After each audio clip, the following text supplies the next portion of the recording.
This is a very serious allegation, a series of allegations. It confirmed some of the background of how it got here.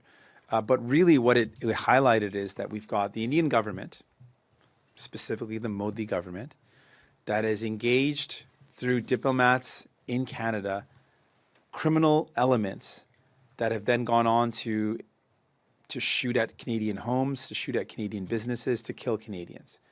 That is very serious. As the RCMP mentioned, the briefing also mentioned that there are deep concerns for Canadian safety. And that's why I really believe it is our responsibility. If we believe in protecting our country, I love this country, we need to do everything possible to keep people safe and to keep our democracy safe. And that's why I'm committed to the actions that I've laid out, additional steps to see what we can do to keep Canadians safe by having an emergency meeting of the Public Safety Committee, as well as making sure that we take steps to ban this extremist organization, the RSS, that comes from India, as well as making sure that we impose these severe sanctions on Indian diplomats. Are you being targeted? It's not about me. This is about the fact that Canadians are at serious threat and serious risk. What the RCMP described is something that should be really troubling. When these acts of violence happen, if someone's shooting, if an organized member of crime is being hired or being engaged by a diplomat, which just sounds just incredibly disturbing, if that's happening, that threatens everyone that lives in that community, everyone that lives in that neighborhood.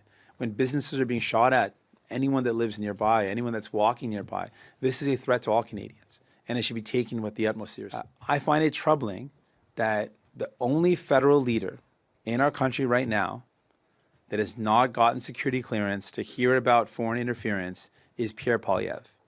I don't want the Indian government to think that there's one political leader willing to look the other way when this serious level of allegations are being put forward. And that's why I'm urging him to put partisanship aside, get the security clearance, know what's going on, let's have a united front. Let's be together on the same side against the Modi government, against the Indian government that's putting Canadian lives at risk. On the issue, that's what he says. He won't get the clearance because he wants to be able to speak freely. Since you've received the clearance, do you feel hindered at all? Do you feel you're able to speak freely about foreign interference? Absolutely. I've spoken freely. I've disagreed. After I received the briefing, I disagreed with the finding of the special rapporteur. If folks remember, he came with a certain conclusion.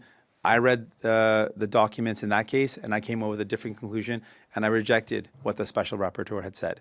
And so there is no, that's a false allegation. I asked about the sanctions that you want to put forward. How do you balance that against Canada's economic interests and suggesting severe sanctions when that would have potentially devastating effects in Canada's economy? I thank you for the opportunity to clarify. I mentioned very severe sanctions on Indian diplomats. Policy.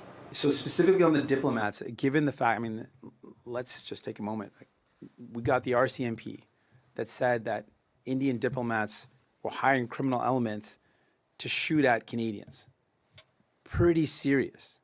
And given how serious that is, I can't see why we would do anything other than put in place severe sanctions on those diplomats, on Indian diplomats, given the allegations that they were involved in basically getting folks to shoot at Canadians, at their homes, at their businesses. So yeah, we've got to take very serious measures, but we should also work in collaboration with our allies.